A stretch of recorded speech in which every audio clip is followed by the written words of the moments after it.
อนิมนต์พระภิกษุสงฆ์สามเณรเจริญพรแม่ชีโยคีคุกเข่าพนมมือ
บูชาพระรัตนตรัยอิมินาสการเรนะอิมินาสการเรนะพุทธังอภิปูชยามะพุทธังอภิปูชยามะอิมินาสการเรนะอิมินาสการเรนะธัมมังอภิปูชยามะธัมมังอภิปูชยามะอิมินาสการเรนะอิมินาสการเรนะสังฆังอภิปูชยามะสังฆังอภิปูชยามะอะระหังสัมมาสัมพุทโธภควาอะระหังสัมมาสัมพุทโธภาควาพุทธังภควันตังอภิวาเทมิพุทธังภาควันตังอภิวาเทมิสวากขาโตภควตาธัมโมสวากขาโตภาควตาธัมโมธัมมังนัมสสามิธัมมังนามัสสา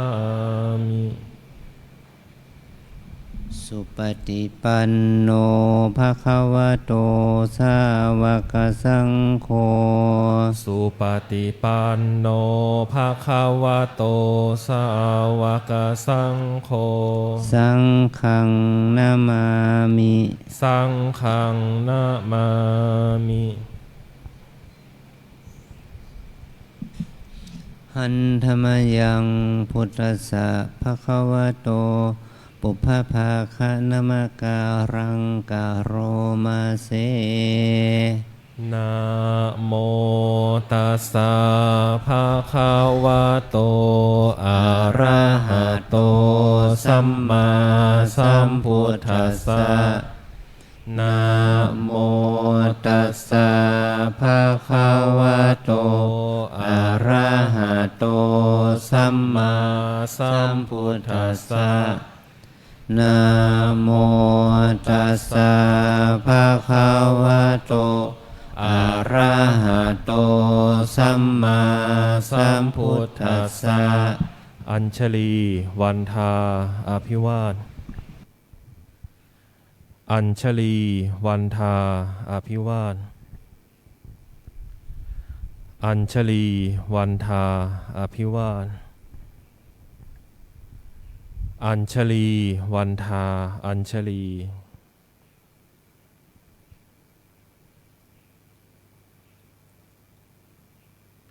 ขอนิมนต์พระภิกษุสงฆ์กับพระอาจารย์เจ้าคุณพร้อมกันอัญชลีวันทาอภิวาทอัญชลีวันทาอภิวาทอัญชลีวันทาอภิวาท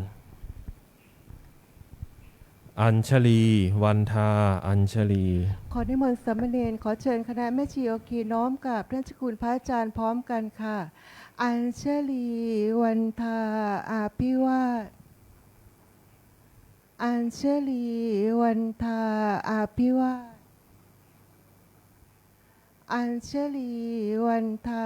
อาภิวาทอัญชลีวันทาอัญชลีคนนิมนต์พระให้ศีล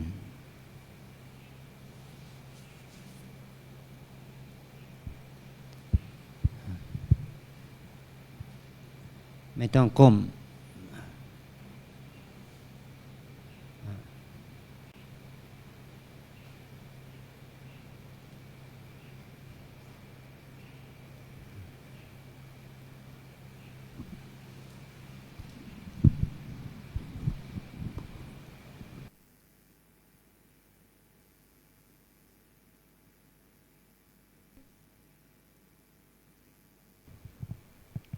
นิมนต์สามเณรทุกรูปกล่าวพระอาจารย์พร้อมกล่าวคำอาราธนาศีลพร้อมกันนะครับ อัญชลีวันทาอาภิวาทอัญชลีวันทาอาภิวาท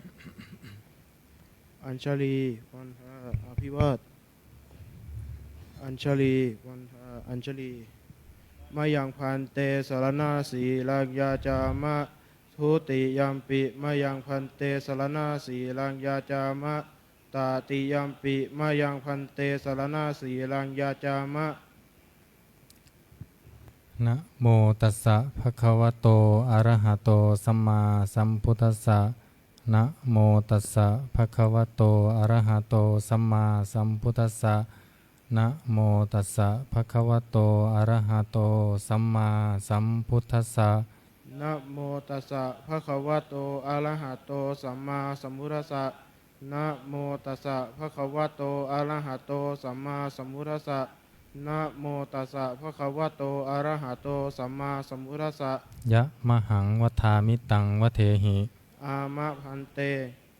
พุทธังสรณังคัจฉามิ พุทธังสารนังคัจฉามิ ธัมมังสรณังคัจฉามิ ธัมมังสารนังคัจฉามิ สังฆังสรณังคัจฉามิ สังฆังสารนังคัจฉามิ ทุติยัมปิพุทธังสรณังคัจฉามิ ทุติยัมปิพุทธังสารนังคัจฉามิ ทุติยัมปิธัมมังสรณังคัจฉามิ ทุติยัมปิธัมมังสารนังคัจฉามิ ทุติยัมปิสังฆังสรณังคัจฉามิ ทุติยัมปิสังฆังสารนังคัจฉามิ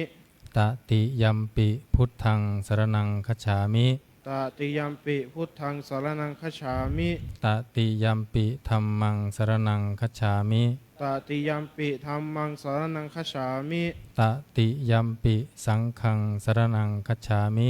ตติยัมปิสังฆังสารนังคัจฉามิ ติสรณะขมนังนิทิตัง อามะพันเต ปานาติปาตาเวรมณี ปานาติปาตาเวรมณี อทินนาทานาเวรมณี อาทินนาทานาเวรมณี อพรหมจริยาเวรมณี อาภามัจจาริยาเวรมณี มุสาวาทาเวรมณี มุสาวาทาเวรมณี สุราเมรยมัชฌะปมาทฐานาเวรมณี สุราเมรยมชาปมาทฐานาเวรมณี วิกาลโภชนาเวรมณี วิกาลโภชนาเวรมณี นัจจะคีตวาทิตวิสุกทัสนาเวรมณี นัจจะคีตะวาทิตะวิสุกาทัสนาเวรมณี มาลาคันทวิเลปนะธารณะมันดนะวิภูสนัทธานาเวรมณี มาลาคันทะวิเลปนะทารณะมันดนะวิภูสนัทธานาเวรมณี อุจจาสยนะมหาสยนาเวรมณี เวรมณี ชาตะรูปะรัชตะปฏิกหานาเวรมณี ชาตะลูปะรัชตะปฏิฆานาเวรมณี อิมานิทัสสะสิกขาปทานิสมาธิยามิ อิมานิทัสสะสิกขาปทานิสัมมาทิยามิอิมานิทัสสะสิกขาปทานิสัมมาทิยามิอิมานิทัสสะสิกขาปทานิสัมมาทิยามิ อัญชลีวันทาอภิวาท อัญชลีวันทาอภิวาทอัญชลีวันทาอภิวาทอัญชลีวันทาอัญชลี ขอเชิญค่ะแม่ชีโยคีนั่งคุกเข่าค่ะกราบพระสมทานศีลพร้อมกันค่ะอัญชลีวันทาอภิวาทอัญชลีวันทาอภิวาทอัญชลีวันทาอภิวาทอัญชลีวันทาอัญชลีมยังพันเตติสเนนะสห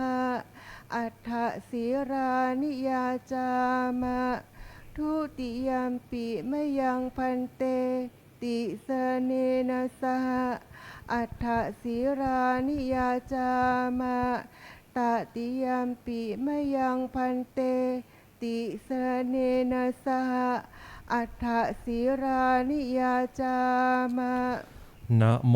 ตัสสะภะคะวะโตอะระหะโตสัมมาสัมพุทธัสสะนะโมตัสสะภะคะวะโตอะระหะโตสัมมาสัมพุทธัสสะนะโมตัสสะภะคะวะโตอะระหะโตสัมมาสัมพุทธัสสะ นะโมตัสสะภะคะวะโตอะระหะโตสัมมาสัมพุทธัสสะนะโมตัสสะภะคะวะโตอะระหะโตสัมมาสัมพุทธัสสะนะโมตัสสะภะคะวะโตอะระหะโตสัมมาสัมพุทธัสสะ พุทธังสรณังคัจฉามิ พุทธังสรณังคัจฉามิ ธัมมังสรณังคัจฉามิ ธัมมังสรณังคัจฉามิ สังฆังสรณังคัจฉามิ สังฆังสรณังคัจฉามิ ทุติยัมปิพุทธังสรณังคัจฉามิ ทุติยมปิพุทธังสรณังคัจฉามิ ทุติยัมปิธัมมังสรณังคัจฉามิ ทุติยมปิธัมมังสรณังคัจฉามิ ทุติยัมปิสังฆังสรณังคัจฉามิ ทุติยมปิสังฆังสรณังคัจฉามิ ตติยัมปิพุทธังสรณังคัจฉามิ ตติยมปิพุทธังสรณังคัจฉามิ ตติยัมปิธัมมังสรณังคัจฉามิ ตติยมปิธัมมังสรณังคัจฉามิ ตติยัมปิสังฆังสรณังคัจฉามิ ตติยมปิสังฆังสรณังคัจฉามิ ติสรณะคมนังนิธิตัง อามะพันเต ปานาติปาตาเวระมะนีสิกขาปะทังสมาธิยามิ ปานาติปาตาเวรมณีสิกขาปะทังสมาธิยามิ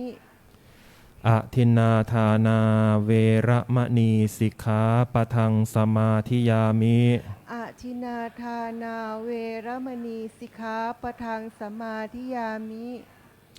อพรหมจริยาเวระมะนีสิกขาปะทังสมาธิยามิ อาภัมมจริยาเวรมณีสิกขาปะทังสมาธิยามิ มุสาวาทาเวระมะนีสิกขาปะทังสมาธิยามิ มุสาวาทาเวรมณีสิกขาปะทังสมาธิยามิ สุราเมระยะมัชฌะปมาทฐานาเวระมะนีสิกขาปะทังสมาธิยามิ สุราเมรยะมัชฌะปมาทฐานา เวรมณีสิกขาปะทังสมาธิยามิ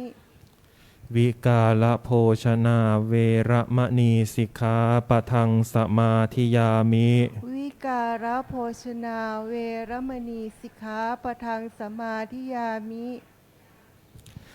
นัจจะคีตวาทิตวิสูกทัสสนะ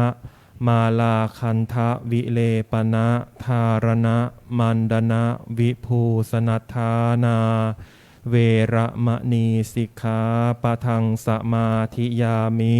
นัจจะคีตวาทิตวิสุกทัสสนะ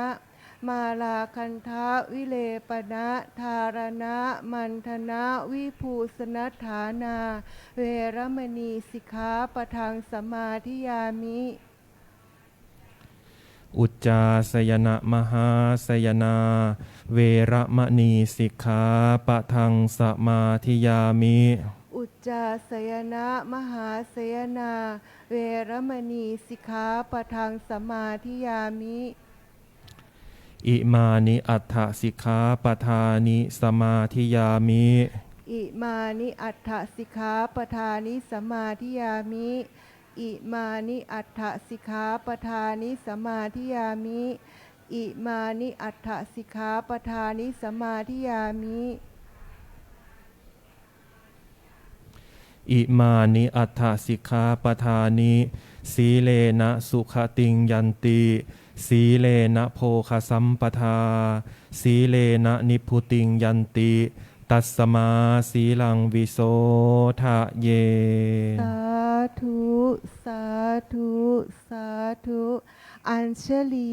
วันทาอภิวาท อัญชลีวันทาอภิวาท อัญชลีวันทาอภิวาท อัญชลีวันทาอัญชลี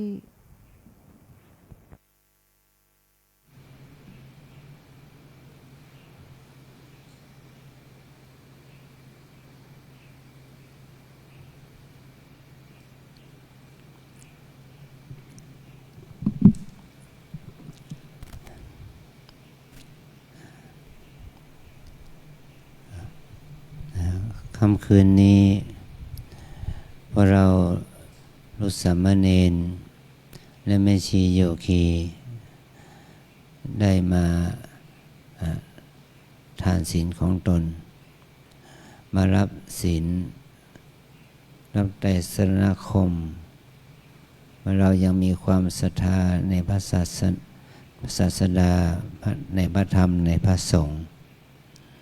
เราจึงมาทำกิจกรรมเข้ากันที่เราได้เคารพนับถือพระรัตนตรัยถ้าภิกษุของเราที่เป็นพระใหม่หรือพระผู้มีความศรัทธาในการฟังธรรมในค่ำคืนนี้เราจะได้ฟังธรรมจากพระธรรมกถึกท่านได้ไปฝึกอบรมธรรมเพรีมาจากวัดพระเชตพลวิมลมังคลารามท่านจะมาเทศน์บรรยายให้เราได้รับฟังท่านสนธยาท่านมาแสดงธรรมแทนอาจารย์พระครูวินัยธรอินจันทร์กันโทภาโสเพราะว่าเราจะได้ฝึกพระใหม่ไปด้วยฝึกพระอนุเทระทั้งหลายไปด้วยเราก็ไตร่ตรองข้อธรรมที่ท่านได้ฝึกได้สอนได้เทศน์เพื่อให้เป็นประโยชน์ต่อการที่เราจะได้เกิดปัญญาสมาปฏิบัติขึ้นในจิตตสันดานของเราทั้งหลายสืบต่อไป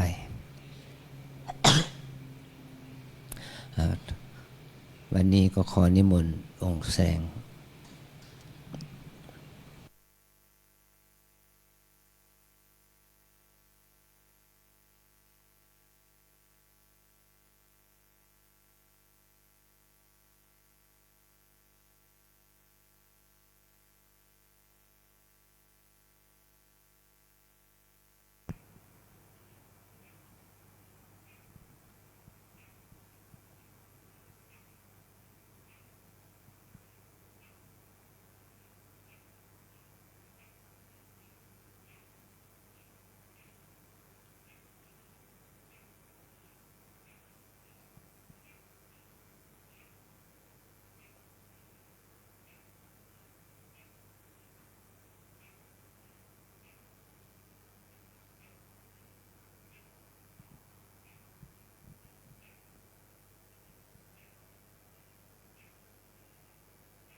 จะโล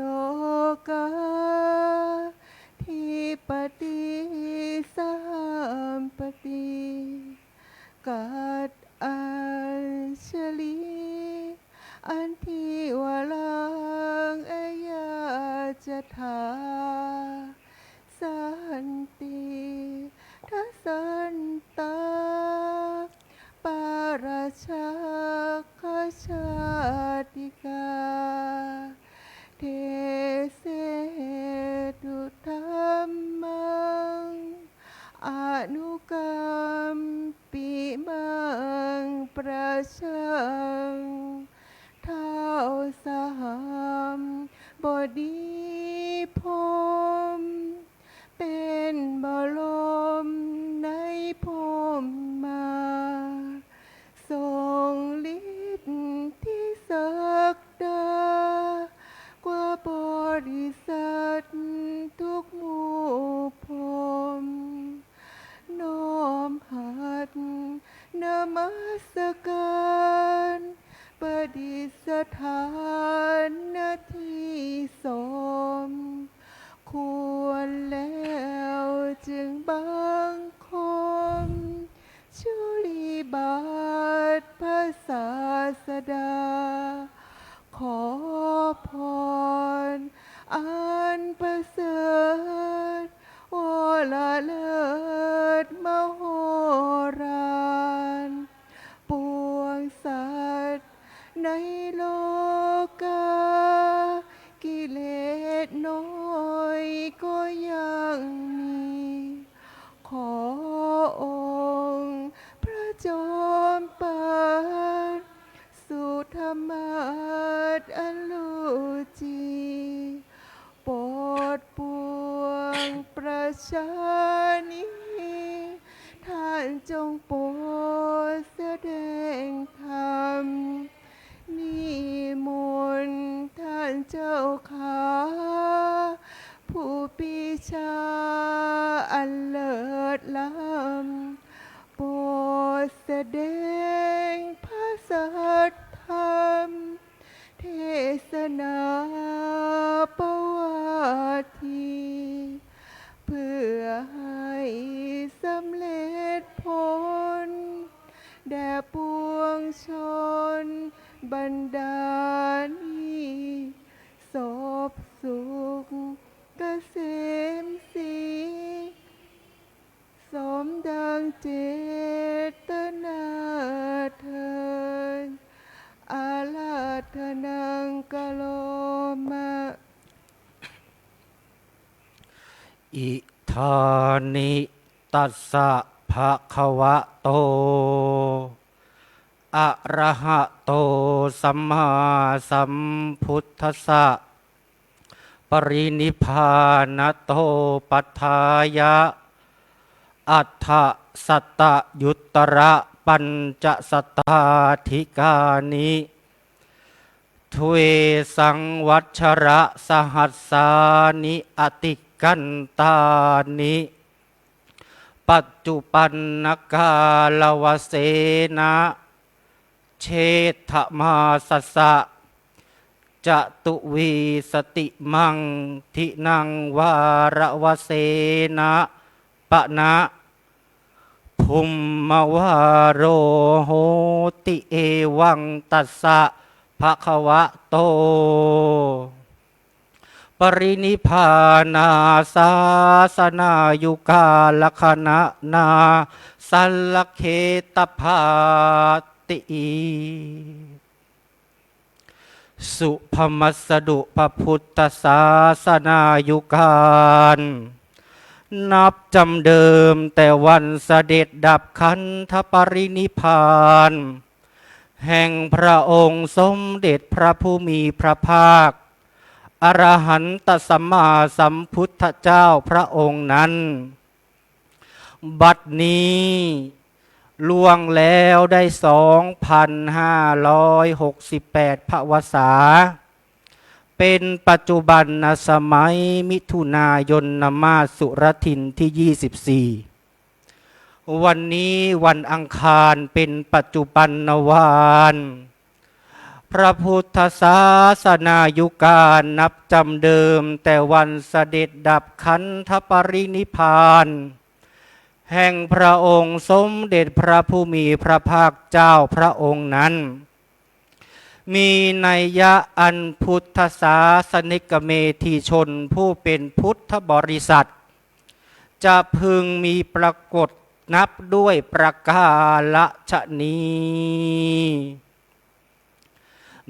นะโมตัสสะภะคะวะโตอะระหะโตสัมมาสัมพุทธัสสะนะโมตัสสะ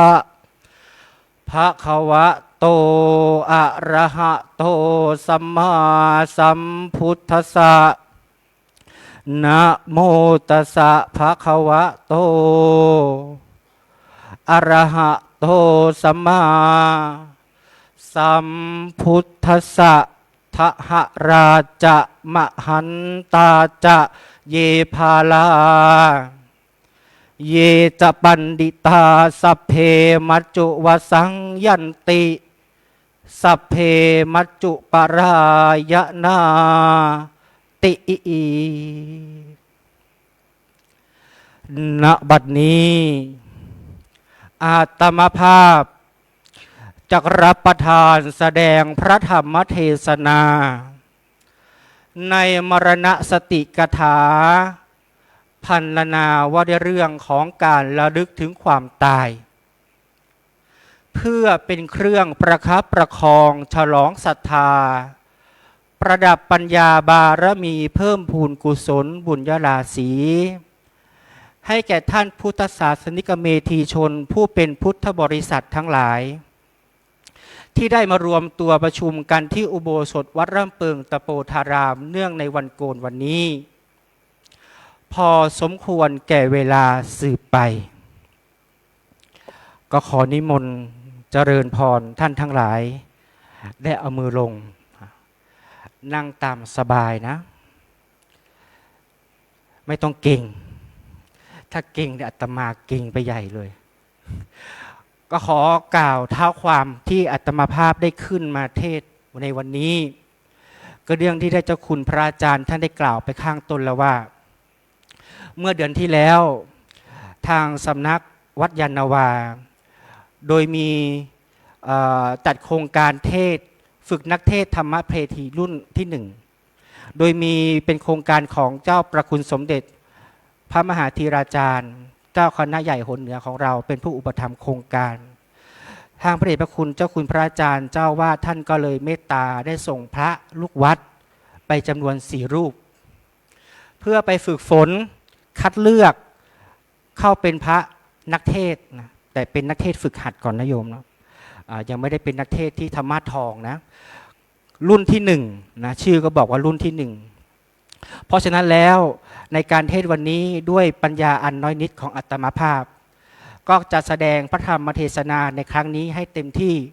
เท่าที่ได้ไปฝึกฝนแล้วก็ไปเล่าเรียนมาวันนี้ที่อาตมาภาพได้ยกเกี่ยวกับเรื่องมรณสติก็คือเรื่องของความตาย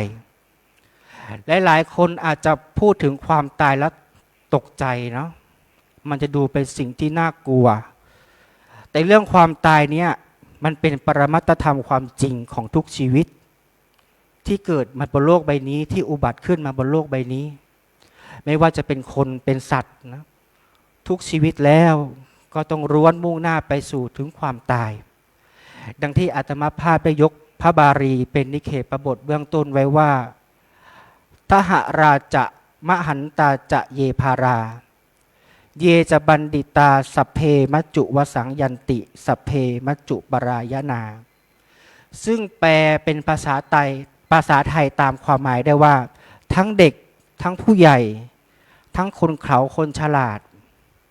ล้วนไปสู่อำนาจแห่งความตายล้วนมีความตายเป็นเบื้องหน้ามีใครเคยตายไหมฮะเราทุกคนเคยตายมาแล้วแต่ว่าเราไม่รู้เองเนาะอย่างเช่นคำว่าเด็กทั้งผู้ใหญ่ถามว่าเด็กบางคนยังไม่ทันเกิดลืมตามาบนโลกใบนี้เลยก็ตายแล้วบางคนเกิดลืมตาดูโลกมาได้2 วันก็ตายแล้วนะไม่ว่าจะเป็นคนเขาคนโง่คนพราหมณ์เป็นพระราชาพระมหากษัตริย์ ทุกคนล้วนไปสู่ความตายทั้งสิ้นล่าสุดนี้ญาติโยมทั้งหลายไม่ทราบว่าได้ติดตามข่าวหรือเปล่าก่อนที่จะมาปฏิบัติธรรมเนาะมีเหตุโศกนาฏกรรมเกิดขึ้นที่สายการบินแอร์อินเดียแล้วเขาจะทราบข่าวกันไหมสายการบินแอร์อินเดียบรรจุผู้โดยสารทั้งหมดน่าจะ200กว่าชีวิตนะจะมุ่งหน้าไปสู่ลอนดอนพอเครื่องทะเยอขึ้นฟ้าได้ไม่ถึงวินาทีนะโยมเครื่องบินไม่ขึ้นนะไปชนกับอาคารตึกที่พักของนักศึกษาแพทย์อินเดียและในคลิปที่อาตมาภาพได้เห็นบนเครื่องบินนะมีเขาถ่ายเอาไว้มีครอบครัวหนึ่งจะเดินทางไปเที่ยวครอบครัวนั้นประกอบไปด้วยพ่อแม่และก็ลูกสาวลูกชายถ่ายคลิปกันอย่างมีความสุขว่าวันหยุดสุดหันษาจะได้ไปพักผ่อนกับครอบครัวแต่น่าเสียดายและน่าเสียใจภายในไม่ถึงวินาทีข้างหน้าเขาไม่ทราบเลยว่าเขาจะต้องตายทันใดนั้นเครื่องบินไปชนอาคารคณะนักศึกษาแพทย์ของชาวอินเดียเครื่องบินระเบิดแต่ที่น่ามหัศจรรย์ก็คือมีผู้รอดชีวิต1ชีวิตจากเครื่องบินระเบิดก็เหมือนประเทศไทยของเราชื่อว่าอะไรที่เป็นดาราเจมส์เรืองศักดิ์ใช่ไหมรอดชีวิตจากเครื่องบินตกที่สุราษฎร์แต่ครั้งนี้ผู้รอดชีวิตเป็นคนประเทศอินเดียนะโยมนะได้ข่าวว่านั่งที่นั่ง 11A เขาบอกว่าเป็นเลขลัคกี้นัมเบอร์และลัคกี้นัมเบอร์นี้ก็ไปตรงกับที่นั่งของเจมส์เรืองศักดิ์ด้วยนะ 11A เหมือนกันมันเป็นเรื่องที่มหัศจรรย์แต่ว่าเรามองในพระพุทธศาสนาแล้วทุกอย่างทุกเหตุไม่มีเหตุบังเอิญในโลกนี้เนาะเขายังไม่ถึงที่ของเขาและอาตมาก็เชื่อว่าทุกคนเราที่ญาติโยมนั่งอยู่เนี่ยก็ต้องมีลัคกี้นัมเบอร์เป็นของตัวเองเหมือนกันบางครั้งเราไม่เคยขึ้นเครื่องบินใช่ไหมเราไม่ได้เดินทางเครื่องบินเราก็ไม่อาจจะเสี่ยงภัยด้วยเครื่องบินแต่เราลองถามตัวเองสิเราเคยเสี่ยงภัยมาแล้วกี่ครั้งเคยรอดตายมาแล้วกี่ครั้งเคยประสบอุบัติเหตุรถชนไหมเคยเข้าโรงพยาบาลแบบหนักสาหัสไหมนั่นก็คือความโชคดีของเราเหมือนกันเห็นไหมทุกคนมีความโชคดีแต่ความโชคดีนั้นไม่ใช่เหตุบังเอิญมันเป็นเหตุของการกระทำของเราทางนั้นดังนั้นวันนี้อาตมาภาพจึงได้หยิบยกเรื่องนี้เรื่องความตายขึ้นมาเทศให้พวกเราได้ฟังพอพูดถึงเรื่องความตายไม่มีใครอยากฟังอย่างเช่นวัยรุ่นหนุ่มสาวหรือว่าเด็กในทุกวันนี้จะมองความตายนี้เป็นสิ่งไกลตัวพูดถึงความตายทีไรขออภัยปากไม่ดีนะจะเดินทางไปไหนมีใครพูดถึงความตายปากไม่ดีจะพูดทำไมไม่เป็นสิริมงคลสิ่งที่เขาพูดนะโยมนะเป็นสิ่งที่เขาเตือนสติเราให้เราตระหนักว่าเราจะตายวันไหนก็ไม่รู้ขนาดข่าวสารบ้านเมืองที่เครื่องบินตกเขายังไม่รู้ว่าเขาจะตายถ้าเราเดินทางไปนู่นไปนี่แล้วเราต้องตายให้เราคิดแบบนี้นะไม่ใช่ไปคิดว่าคนที่พูดกับเรานี้พูดจาไม่ดีเลยนะทำเป็นพูดไม่เป็นสิริมงคลเลยฉันไม่เอาเธอไปด้วยละอย่างนี้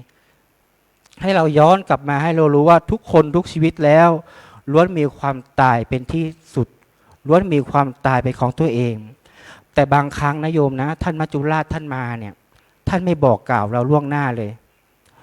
อยู่ๆท่านก็มาแต่บางท่านโชคดีนะท่านมัจจุราชได้ส่งสมุนของท่านมาเตือนเราก่อนสมุนของท่านคือใครสมุนของท่านคือใครใครทราบบ้างสมุนของท่านก็คือโรคภัยไข้เจ็บสมุนของท่านก็คือความชราบางท่านก็ส่งมาเตือนเราก่อนบางท่านก็ส่งโรคภัยไข้เจ็บความเจ็บปวด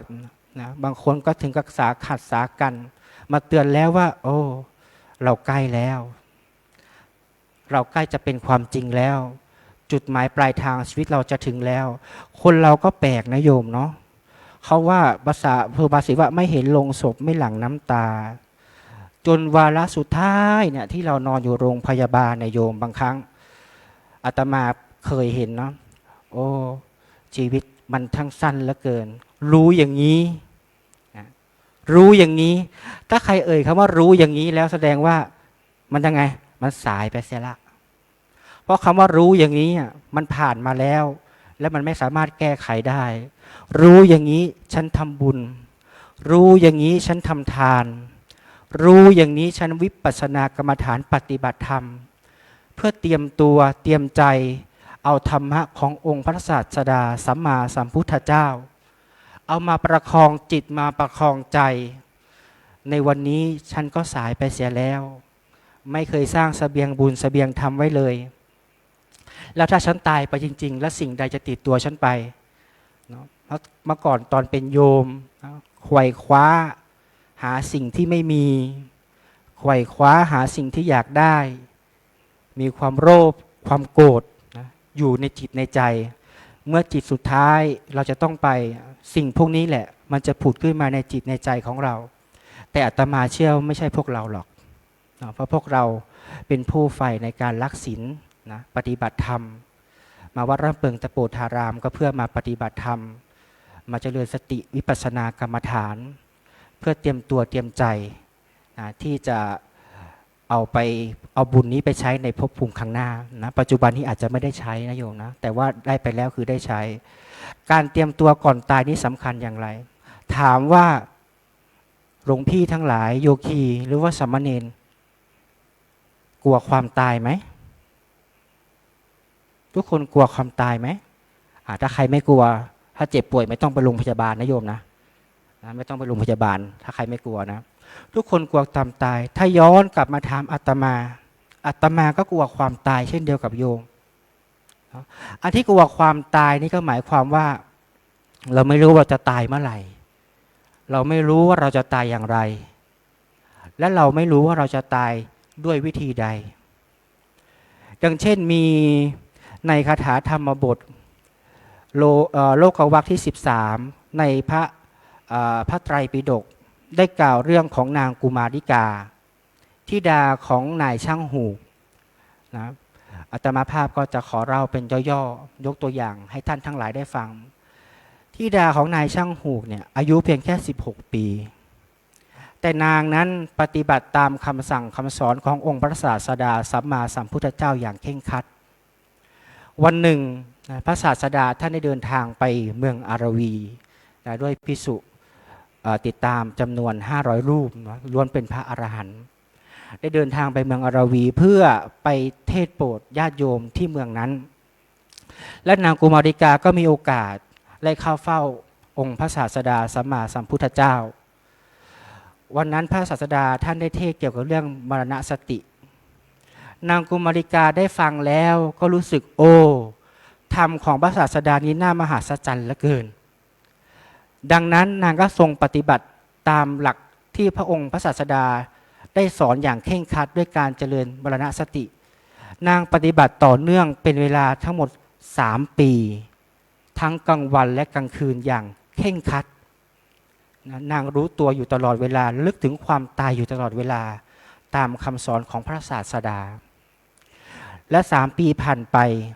เช้าวันหนึ่งองค์พระศาสดาท่านก็ได้ตรวจดูในข่ายพยานของท่านแล้วอยู่ๆนางกุมาริกานี้ได้ขึ้นมาในข่ายพยานของพระองค์พระศาสดาจึงทำให้พระองค์ท่านได้รู้ว่าบุญบารมีของนางได้เปี่ยมล้นแล้วนางเหมาะสมที่จะบรรลุธรรมแล้วแต่น่าเสียดายที่วันนี้นางจะต้องตายดังนั้นพระศาสดาท่านก็ได้ทรงคิดว่าเราจะต้องเดินทางไปถามคำถามนางทั้งหมด4 คำถามเพื่อให้นางได้บรรลุเป็นพระโสดาบันดังนั้นพระองค์สมเด็จพระศาสดาก็เดินทางไปที่เมืองอารวีอีกครั้งเมื่อชาวบ้านได้รู้ได้ทราบข่าวว่าองค์พระศาสดาจะเสด็จมาเมืองอารวีชาวบ้านก็เตรียมตัวต้อนรับเตรียมภัตตาหารถวายแด่องค์พระศาสดาสัมมาสัมพุทธเจ้าเมื่อพระองค์ได้ทรงฉันภัตตาหารหรือว่าภัตกิจต่างๆของชาวบ้านเรียบร้อยแล้วพระองค์ก็ยังทรงนิ่งอยู่ชาวบ้านก็เกิดสงสัยว่าเอ๊ะทำไมพระองค์ทรงนิ่งนะพระองค์ไม่กล่าวสัมโมสนิยกถาสักทีจริงๆแล้วพระองค์ตั้งใจไปหาใครจำได้ไหมพระองค์ตั้งใจไปหาใครพระองค์ตั้งใจไปหานางกุมาริกาสามเณรจำได้ แบ่งกันเทศจากหลวงพี่ไปสักครึ่งไหมช่วยกัน พระองค์ทรงเสด็จไปหานางกุมาริกาเพื่อไปโปรดนาง แต่ว่าที่นางมาช้าก็เป็นเพราะว่าพ่อของนางเป็นช่างเย็บผ้านะหรือว่าพุทธการเรียกว่าช่างหูใช้นางม้วนได้หรือว่าเตรียมได้เพื่อจะไปเย็บผ้านางจึงต้องทำตามคำสั่งของพ่อนางก่อนนางจึงไปเข้าเฝ้าสมเด็จพระศาสดาช้าพอนางไปถึงนางก็เข้าไปกราบพระพุทธเจ้านะด้วยที่อันเหมาะสมทีนี้พระพุทธเจ้าได้ตัดคำถามให้นางกุมาริกาคำถามที่หนึ่งว่าเธอมาจากไหนนางกุมาริกาก็ตอบพระศาสดาไปว่าไม่ทราบเจ้าค่ะพระศาสดาถามนางเองว่าเธอจะไปณที่ใดนางกุมาริกาก็บอกว่าไม่ทราบเจ้าค่ะพระศาสดาก็ถามอีกว่าเธอไม่ทราบหรือแต่นางกลับตอบว่าทราบเจ้าค่ะพระศาสดาก็ถามนางเป็นคำถามสุดท้ายว่าเธอทราบหรือแต่นางกลับตอบว่าไม่ทราบเจ้าค่ะพอชาวบ้านได้ยินเป็นยังไงโยมภาษาชาวบ้านเรานางคนนี้กวนพระศาสดาเข้าแล้วทำไมพระศาสดาถามนางว่ามาจากไหนทำไมไม่ตอบนางไปว่ามาจากบ้านของนายช่างหูทำไมนางต้องตอบว่าไม่ทราบแล้วพระศาสดาถามนางว่านางจะไปที่ใดทำไมนางจึงไม่บอกว่านางจะไปที่โรงช่างทอหูทำไมนางจึงตอบว่าไม่ทราบชาวบ้านก็เริ่มซุบซิบนินทาแต่องค์พระศาสดาเลยถามนางอีกครั้งว่าเราถามนางเธอว่าเธอจะไปณที่ใดทำไมเธอจึงตอบว่าไม่ทราบนางเลยตอบว่าหม่อมฉันทราบดีอยู่แล้วว่าพระองค์ทรงทราบว่าหม่อมฉันมาจากบ้านของนายช่างหูเพราะในตะกร้าของหม่อมฉันมีได้แต่ที่พระองค์ทรงหมายความว่าหม่อมฉันมาจากที่ใดก็ทรงหมายความว่าก่อนที่หม่อมฉันจะมาเกิดบนโลกนี้หม่อมฉันมาจากที่ใดหม่อมฉันเลยตอบพระองค์ไปว่าไม่ทราบเจ้าค่ะพระองค์ก็กล่าวสาธุการให้กับนางครั้งที่หนึ่งแล้วพระองค์ก็ได้ถามเองว่าแล้วเราถามเธอว่าเธอจะไปณที่ใดทำไมเธอจึงตอบว่าไม่ทราบนางเลยตอบพระองค์ไปว่าพระองค์ก็ทรงทราบดีอยู่แล้วว่าหม่อมฉันจะไปที่โรงทอหูกแต่พระองค์ทรงหมายความว่าเมื่อหม่อมฉันตายแล้วหม่อมฉันจะไปณที่ใดหม่อมฉันเลยตอบพระองค์ไปว่าหม่อมฉันไม่ทราบพระเจ้าค่ะพระองค์ก็เลยตอบว่าเธอตอบถูกแล้วเลยพระองค์ก็เลยกล่าวคำสาธุการขึ้นเป็นครั้งที่สองแล้วพระองค์ก็ถามมาอีกว่าแล้วเราถามเธอว่าเธอไม่ทราบหรือแล้วทำไมเธอตอบว่าไม่ทราบที่พระองค์ถามหม่อมฉันว่าไม่ทราบหรือพระองค์ทรงหมายความว่าหม่อมฉันจะตายในวันใดตายในเวลาไหนตายเมื่อไหร่แล้วตายอย่างไรหม่อมฉันเลยตอบพระองค์ไปว่าหม่อมฉันไม่ทราบเจ้าค่ะพระองค์เลยตอบว่าถูกละพระองค์เลยสาธุการให้กับนางเป็นครั้งที่สามและคำถามสุดท้ายพระองค์ถามนางว่าเธอทราบหรือนางกุมาริกาเลยตอบว่าไม่ทราบเจ้าค่ะไม่ทราบเจ้าค่ะในที่นี้ก็คือว่าไม่ทราบว่านางตายแล้วนางจะไปเกิดในภพภูมิใดนางก็เลยตอบว่าไม่ทราบเจ้าค่ะพระองค์ก็เลยตอบว่าโอเคถูกแล้วสาธุเป็นครั้งที่สี่ดังนั้นนางก็ได้บรรลุเป็นพระโสดาบันนะตั้งแต่นางตอบคำถามของพระพุทธองค์ได้นางเลยกราบทูลกราบลาพระพุทธเจ้าเดินทางไปที่โรงทอหูของนายช่างหูพ่อนางก็เลยหงุดหงิดรอได้จากนางไม่มาสักทีก็เลยใช้ฟืมนะฟืมก็คือกระสวยที่ทอผ้านะโยมนะพุ่งไปที่อกของนางทำให้นางเสียชีวิตณที่นั้นณตอนนั้นณเวลานั้นแต่พ่อของนางพอเห็นนางเสียชีวิตก็ร้องไห้ฟูมฟายเสียใจแต่นางกุมาริกานั้นได้บรรลุธรรมเรียบร้อยแล้วนางได้บรรลุเป็นโสดาปัตติผลเรียบร้อยแล้วเลยทำให้นางไปเกิดในสวรรค์ชั้นดุสิตแต่พ่อนางนั้นก็คือมาได้สติว่าทำลูกสาวตัวเองตายเนาะก็เลยร้องไห้ฟูมฟายเสียใจเลยไปเข้าเฝ้าองค์สมเด็จพระสัมมาสัมพุทธเจ้าพระองค์ก็ทรงปลอบนะทรงให้ทำแก่พ่อของนางพ่อของนางมีสติขึ้นก็เลยตัดสินใจขอบวชกับพระพุทธเจ้าจนไม่นานพ่อของนางก็ได้บรรลุเป็นพระอรหันต์ตามไปแล้วหลังจากนั้น ที่เราได้เห็นว่าการเกิดการแก่การเจ็บการตายเนี่ยมันเป็นสิ่งที่เราทุกคนหลีกเลี่ยงไม่ได้ เราทุกคนบนโลกใบนี้ล้วนมาเยี่ยมเยียนโลกใบนี้เพียงชั่วคราวพ่อแม่เราก็มาเยี่ยมเยียนเราชั่วคราวปู่ย่าตายายเราก็มาเยี่ยมเยียนเราเพียงชั่วคราวเราเองก็มาเยี่ยมเยียนโลกนี้เพียงชั่วคราวเช่นกันอาตมาเองก็เช่นเดียวกันระหว่างที่เทศทำให้ญาติโยมทั้งหลายฟังอยู่นี้ก็เกิดอาการตื่นเต้นอาจจะหัวใจวายนะบนธรรมะอาตมาก็ไม่รู้นะโยมนะเป็นสิ่งที่เราไม่รู้เลย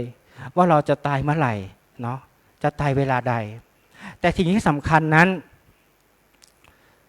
เรากลัวความตายแล้วแต่สิ่งที่สำคัญนั้นหลังตายล่ะโยมหลังตายล่ะเป็นสิ่งที่สำคัญไหมเพราะเราไม่รู้ว่าตายแล้วเราจะไปไหนใช่ไหมไอ้ที่ตายน่ะตายแน่ถ้าตายแล้วโยมกลัวความเกิดอยู่ไหมถ้าตราบใดยังเป็นปุถุชนนะยังไม่เป็นอริยสงฆ์หรือพระอรหันต์เนี่ยเราต้องเกิดแน่นอนแต่ไอ้ที่ไม่แน่คือเราไม่รู้เราเกิดมาเป็นอะไรไอ้สิ่งนี้แหละเกิดมาเป็นคนแขนด้วนโยมอยากเกิดไหมล่ะเกิดมาเป็นคนพิการโยมอยากเกิดไหมล่ะหรือว่าเกิดมาเป็นเปรตโยมอยากเกิดไหมล่ะคำว่าเปรตอสุรกายก็คือว่าเกิดนะโยมนะในอภิธรรมเราเชื่อว่าพุทธศาสนาเราเนี่ยตายแล้วเกิดเลยนะตายปุ๊บเกิดปั๊บไอ้ที่เกิดไปเป็นผีไปเป็นเปรตก็เรียกว่าเกิดสิ่งที่พาเราไปก็คือบาปกับบุญและกรรมที่เรากระทำไว้นี่แหละนะเป็นตัวตัดสินชี้วัดว่าเราจะเกิดเป็นอะไรเราสังเกตไหมเราเกิดมาเป็นคนเป็นมนุษย์เนี่ยทำไมการเป็นอยู่เป็นคนเป็นมนุษย์มันไม่เหมือนกันล่ะบางคนเกิดมารวยบางคนเกิดมาจนบางคนเกิดมาแขนขาดบางคนเกิดมาโง่บางคนเกิดมาฉลาดก็เพราะบาปบุญที่เราได้สร้างไว้บุญทานบุญศีลบุญภาวนาที่เราได้กระทำไว้พระพุทธองค์ก็ทรงได้ตรัสสอนเราอยู่บ่อยๆครั้งแม้กระทั่งพระองค์จะทรงดับขันธปรินิพพานพระองค์ได้ตรัสเป็นพระปัจฉิมวาจาไว้ว่าวยธรรมาสังขาราอัปปมาเทนะสัมปะเทธาใช่ไหมสังขารทั้งหลายมีความเสื่อมไปเป็นธรรมดาท่านทั้งหลายจงยังความไม่ประมาทให้ถึงพร้อมเถิดความไม่ประมาทในที่นี้ก็คือไม่ประมาทในการดำรงชีวิตไม่ประมาทในการสร้างบุญสร้างกุศลไม่ประมาทในการทำทานไม่ประมาทในการรักษาศีลไม่ประมาทในการเจริญจิตภาวนาแต่อาตมาเชื่อว่าทุกคนที่มาวัดร่ำเปิงเนี่ยทุกคนได้ทำครบเลยบุญทานบุญศีลบุญภาวนาเช้ามาแล้วก็ได้ตั้งบุญตักบาตรกับพระภิกษุสงฆ์บุญรักษาศีลแล้วก็เพิ่งสมาทานศีลไปเมื่อกี้บุญภาวนาญาโยมก็ได้ทำเป็นประจำทุกวันอยู่แล้วมาวัดร่ำเปิงนี้ไม่ขาดทุนนะโยมนะมีแต่คุ้มกับคุ้มนะมีโอกาสวันนี้เราถือว่าเรายังโชคดีที่เราได้มาแต่ถ้าวันใดวันหนึ่งถ้าเราบอกคำว่ารู้อย่างนี้แสดงว่ายังไงโยมเราไม่ได้มาแล้วพอรู้อย่างนี้มันขึ้นมาซะแล้วรู้อย่างนี้ไปซะก็ดีรู้อย่างนี้ไปตั้งนานแล้วเราโชคดีที่เราได้เกิดมาเป็นมนุษย์มาเปิดมาเป็นคนไทยเกิดมาภายใต้คำสอนขององค์พระศาสดาสัมมาสัมพุทธเจ้าและโชคดีที่เราได้เกิดมีวัดวาอารามอยู่ใกล้ๆเรามีครูบาอาจารย์ที่ท่านมีความรู้มีความสามารถมีบุญบารมีที่ท่านคอยอบรมสั่งสอนเราแทนพระศาสดา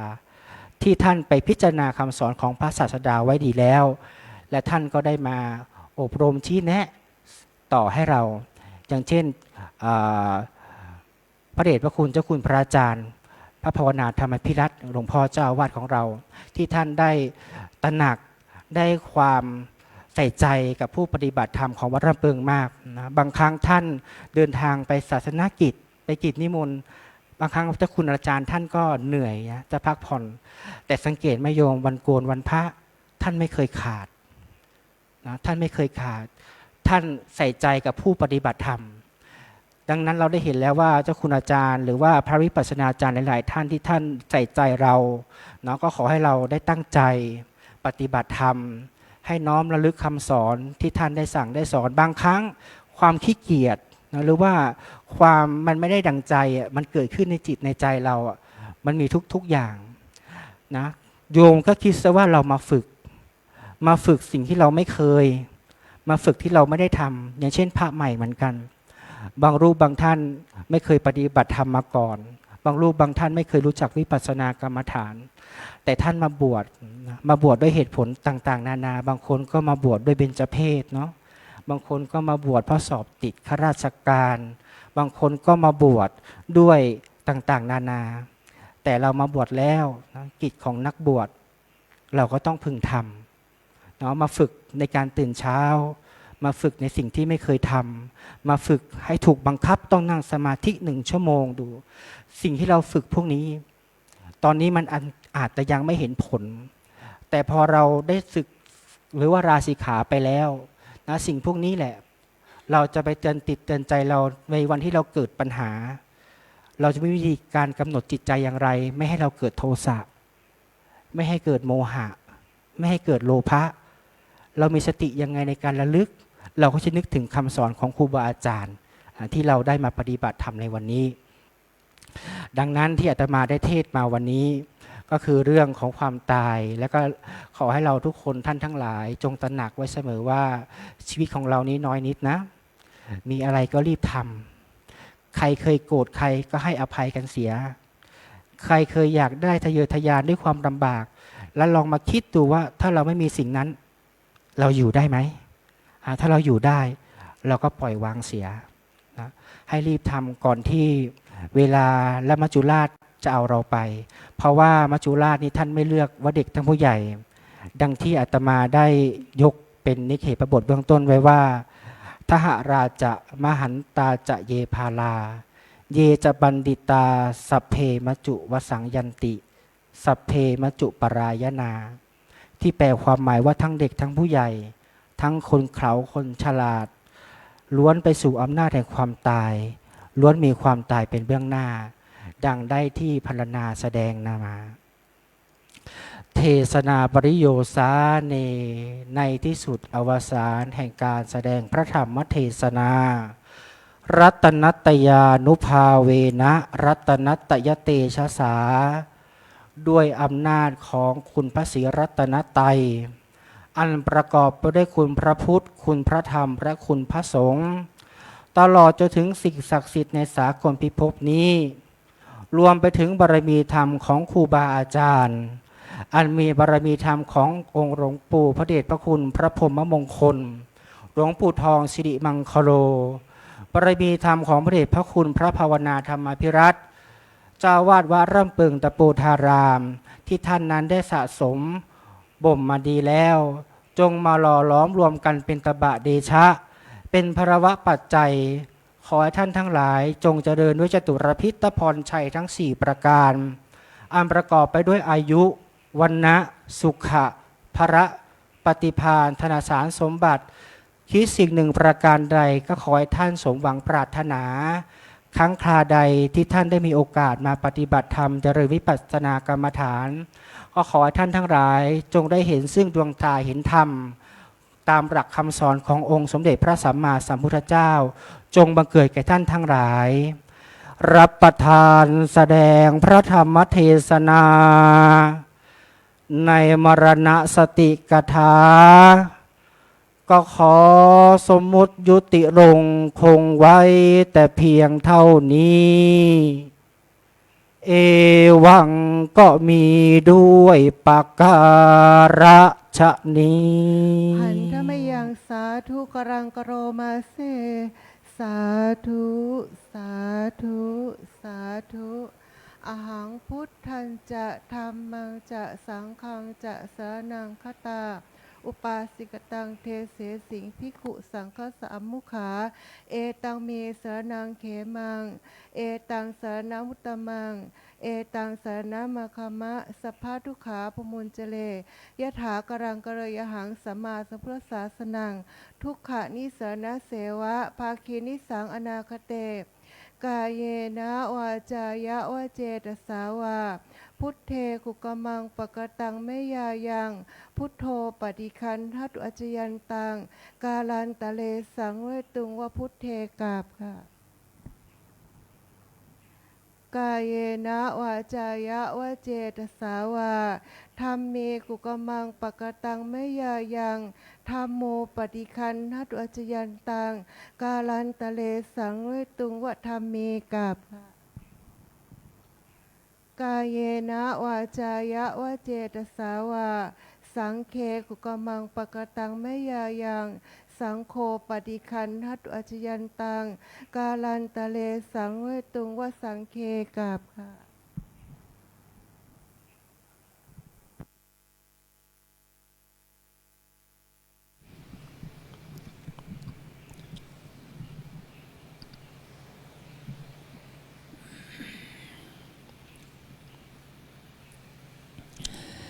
เราได้ฟังธรรมโอวาทที่ท่านได้แสดงองค์พระธรรมกถึกท่านแสดงถึงความเรื่องของบรณสติเราจะได้ข้อคิดจากการฟังให้เราไม่ประมาทในชีวิตมรณสติเป็นเหตุปัจจัยให้เราเกิดสติมี10อย่างเหตุปัจจัยทำให้เราเกิดสติมี10ประการประการที่1เขาเรียกว่าพุทธานุสติระลึกตามพระคุณของพระพุทธเจ้าระลึกถึงคุณของพระพุทธเจ้า2ธรรมานุสติระลึกถึงคุณของพระธรรม3สังฆานุสติเราระลึกนึกถึงคุณของพระอริยสงฆ์4ศีลานุสติระลึกถึงคุณของศีลที่เรารักษาไว้ดีแล้ว5จาคานุสติระลึกถึงคุณของการบริจาคการจาคะ6เทวตานุสติระลึกถึงคุณธรรมของคุณธรรมที่จะทำให้เราได้ไปบังเกิดเป็นเทพเทวดาอุปสมานุสติให้ระลึกถึงคุณของพระนิพพานแล้วก็กายคตาสติระลึกถึงอาการ32ประการแล้วก็มรณสติระลึกถึงความตายอันสุดท้ายคืออานาปานสติระลึกถึงลมหายใจเข้าออกเนี่ยมันมีคำว่าสติเฉยๆกับอนุสตินะมีอานาปานสติคือระลึกถึงลมหายใจเข้าออกของเรานี่แหละที่เราหายใจเข้าออกให้มีสติ2อุปสมา2มรณสติระลึกถึงความตายนะเนี่ยระลึกถึงความตายกายคตาสติระลึกถึงอาการ32ประการมีผมขนเล็บฟันหนังเป็นต้นนอกนั้นมีคำว่าอนุสติอนุสติอนุแปลว่าระลึกตามแต่3ข้อหลังเนี่ยระลึกถึงเพราะสิ่งเหล่านี้มันมีอยู่ในตัวเราอยู่แล้วไม่ต้องไประลึกถึงความดีงามของคนนั้นคนนี้ไม่ใช่ทำไมเราต้องระลึกถึงความตายอนุสติอย่างนี้ท่านยกอุปมาเปรียบเทียบนิทานแปลว่าเหตุ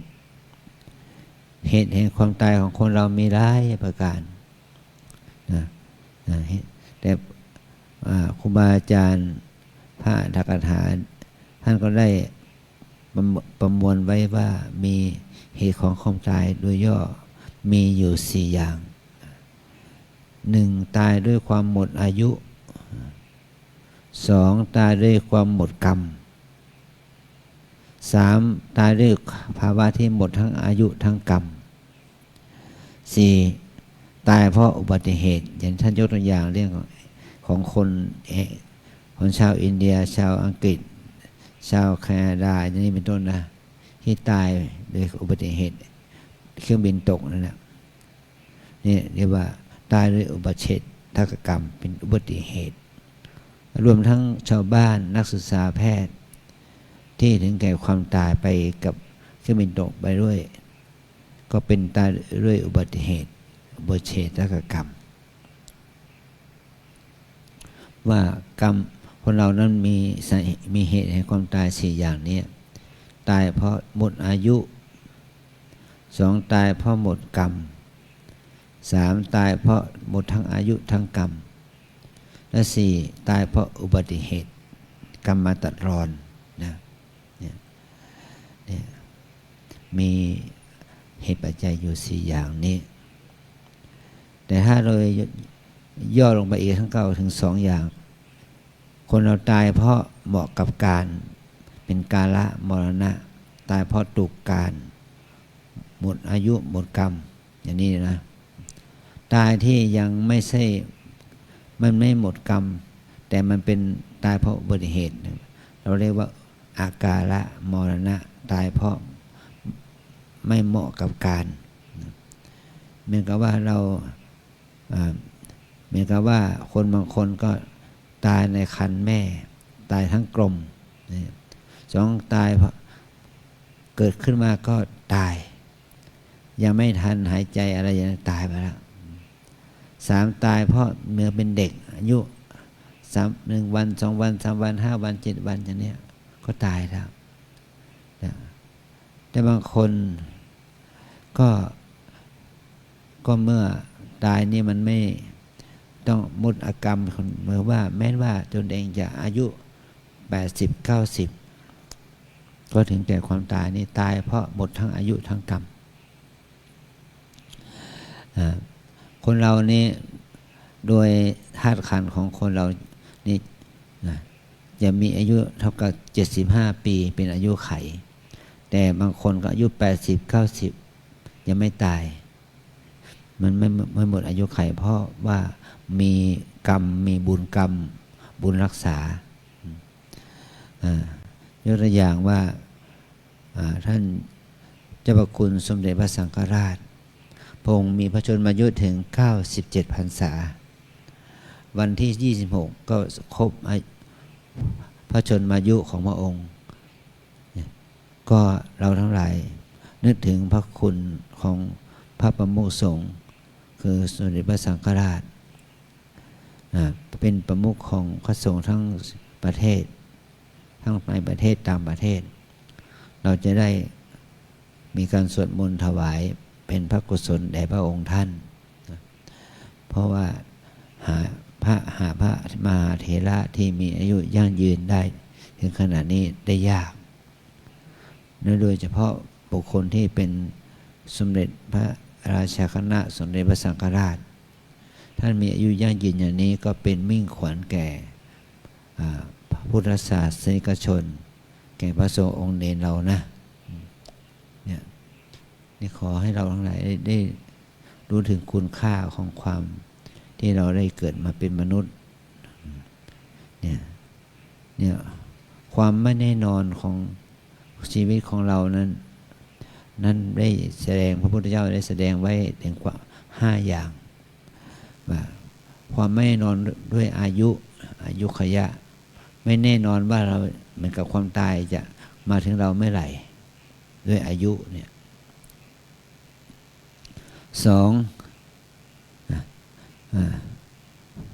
พยาธิเราไม่แน่นอนใจว่าเรา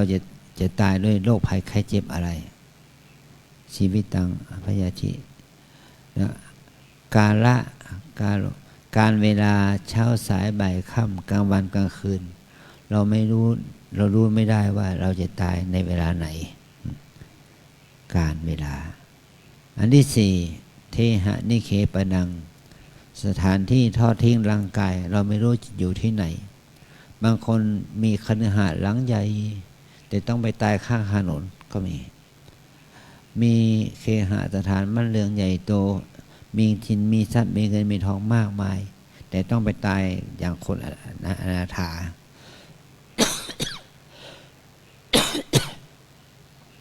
ตายแบบอเนกอนาถก็มี อันนี้แหละมันก็ไม่แน่นอนเทหะนิเคปนังคติอันนี้แหละที่ไปอย่างนี้ท่านเทศนะว่ามาจากไหนจะไปไหนเนี่ยมันก็ไม่รู้แน่นอนว่าเรามาจากไหน เราตายจากชาติก่อนมาเกิดเป็นมนุษย์นี่เราไม่รู้ว่าเรามาจากมนุษย์โลกเทวโลกพรหมโลกหรือว่าอบายสัตว์เราไม่รู้มาจากไหนเราจะไปไหนก็เมื่อเราตายชาตินี้จะไปเกิดที่ไปไหนไปเกิดที่ไหนไปเกิดเป็นเทวดาเป็นมนุษย์เป็นอินทร์เป็นพรหมเป็นสัตว์เดรัจฉานเป็นอสุรกายสัตว์นรกเราก็ไม่รู้ว่าเราจะไปเกิดที่ไหนเธอรู้หรือไม่รู้ว่าจะตายเมื่อไหร่ขณะไหนอย่างนี้นะเธอไม่รู้จริงหรือว่ารู้ว่าเราจะตายแน่รู้หรือไม่รู้ว่ามันจะตายเพราะเหตุใดเหมือนที่ท่านอธิบายนั่นแหละนะอันนี้คือเป็นคำถามของพระสัมมาสัมพุทธเจ้าและคนที่ตอบได้ก็คนที่ได้เจริญมรณสติอย่างดีเยี่ยมนะแม้จะเป็นเด็กก็ยังมีความรู้มีสติปัญญาอย่างนี้นะนี่เราได้ถือว่าเราได้ข้อคิดเมื่อเรามาอยู่ปฏิบัติธรรมที่นี่ไม่ว่าจะเป็นพระภิกษุภิกษุณีสามเณรแม่ชีอุบาสกอุบาสิกาเราไม่แน่ใจว่าเราจะมีชีวิตอยู่ได้ด้วยอะไรหรือจะไปด้วยเพราะเหตุใดเราจงไม่ประมาทเราจะไม่ประมาทว่าชีวิตของเราจะอยู่ยังไงยั่งยืนแค่ไหนอย่างไรนะให้เราไม่ประมาทเราก็ทำกิจที่ควรทำนะอันนี้เป็นกิจที่เราต้องทำนะวันพรุ่งนี้พระสงฆ์เราก็ลงปฏิโมกข์นะ5 โมงเย็นลงปฏิโมกข์ขอให้เราได้ร่วมกิจกรรมให้เราได้นึกถึงพระวินัยที่เราจะต้องลงปฏิโมกข์ตามวินัยตอนนี้ไปก็เราจะได้ไหว้พระเนาะ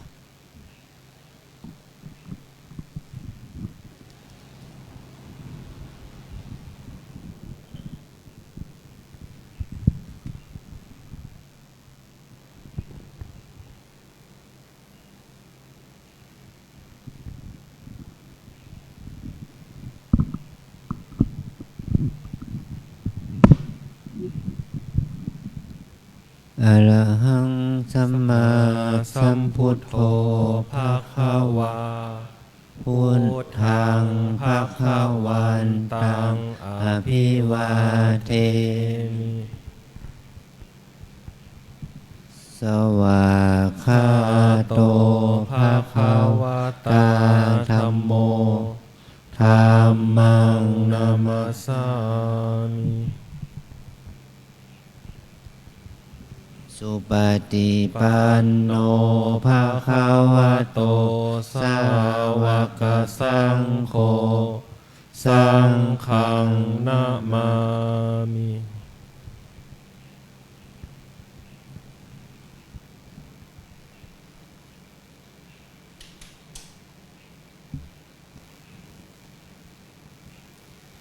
เดี๋ยวขอนิมนต์พระภิกษุสงฆ์กราบก่อนนะครับ อัญชลีวันทาอภิวาทอัญชลีวันทาอภิวาทอัญชลีวันทาอภิวาทอัญชลีวันทาอัญชลีขอนิมนต์สามเณรขอเชิญแม่ชีโยคีน้อมกราบพระเจ้าคุณพระอาจารย์พร้อมกันค่ะอัญชลีวันทาอภิวาทอัญชลีวันทาอภิวาทอัญชลีวันทาอภิวาทอัญชลีวันทาอัญชลี จตารโอธรรมาวัฏันติ อายุวันโนสุขังพลัง สาธุ สาธุ สาธุโยคีช่วยปิดหน้าต่างด้วยนะคะ ขอบคุณค่ะ